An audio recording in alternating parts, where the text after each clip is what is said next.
So, Tampa. Yes, Tampa. The Lightning are at sort of a crossroads. I mean, if Stamkos is back and he's healthy, then everything's fine, right? Kind of. So you got Stamkos, you got Callahan, who's making $5.8 million a year for the next 3 years, anytime he's healthy, anyways. Kucherov, who's got a sweetheart deal for the next 2 years. Killorn, who's signed for a decent cap hit for a lot of years. Nemesnikov, and then you got Condra, JT Brown, Cedric Paquette, and Braden Point. Point had a coming out party this year, and he's still on his ELC.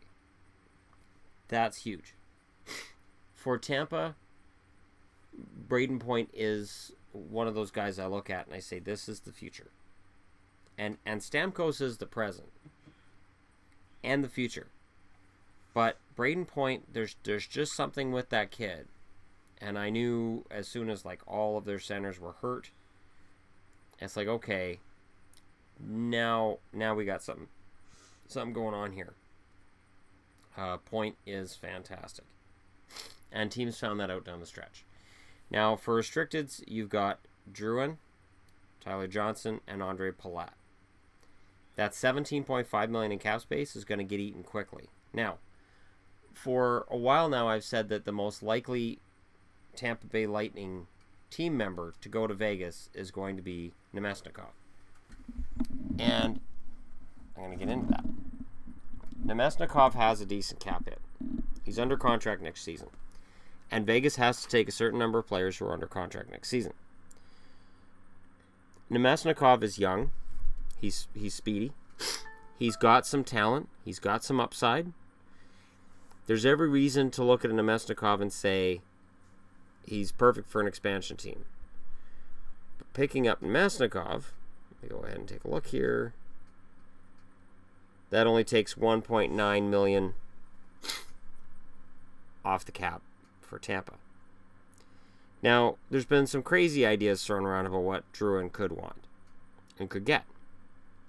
Crazy ideas about what Tyler Johnson could want and could get. And certainly Andre Palat could ask for some decent money. I don't think he'll get great money, but he'll get good money. Last summer, I said that Steve Yzerman was the best GM in hockey for the fact that he kept the team together, he kept Stamkos and Kucherov, and he stayed under the cap. This summer, if he's able to take this forward group, have everybody signed and stay under the cap, he has wizard status. Absolutely. You have a lot of guys who are big money guys in Tampa, and they're worth it. And this was a team that was supposed to win a Stanley Cup this year and didn't, in part because Stamkos got hurt. And then everybody got hurt. All their centers got hurt. On the blue line, things are a little thinner, but you got Hedman as the anchor. Hedman, Garrison, Strollman, Coburn are the four returning, already signed defensemen. Schuster is RFA. I like Schuster.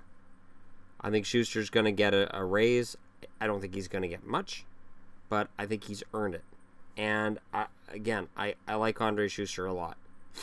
Whether or not they keep Witkowski around, I don't know. I think Hajak's going to get a chance to get in the lineup. Dotchin played down the stretch, and he was involved in a lot of controversial plays that I'm sure fans will remember. But he wasn't a liability in Tampa's end in any of the games that I saw. He's young. He's young, and as a young player, he's going to make mistakes. But I got a funny feeling he could be the number 6 guy. And the forgotten guy is Cuckoo. I remember when he was drafted, and I thought, oh, his name's Coke? Like, just K-O-E-K-K-O-E-K. I'm like, Coke. And then I heard Cuckoo, and I'm like, that might be kind of worse. But, you know, I'm always kind of pulling for a guy who's got a name like that. And yet, he hasn't broken through yet. He showed signs 2 years ago, but he's if anything, he seems to have been passed by other guys in the organization. In net, they've got Vasilevsky, Budai's UFA, Do they bring him back? Do they finally give Godlewskis a shot? I'm kind of surprised that Christos Godlewskis, in an important game, he seems to always be good, whether it's in the NHL or international hockey, and he never gets a shot at being a backup. It's kind of a weird thing, and I'm trying to think of another goalie that's happened with, where they just never get that shot. There's a perception that they're not an NHL goaltender, and no matter what they do, it's just not going to go away. I know his AHL numbers haven't been great, but there have been goaltenders who've excelled in the NHL who have not excelled in the American League. And I don't know why that is. It's one of those weird, strange things that happens. But I think that Godlewskis has played well enough in Tampa and well enough in international competition. Somebody's at least got to give him a look as a backup, don't they? He's been very good.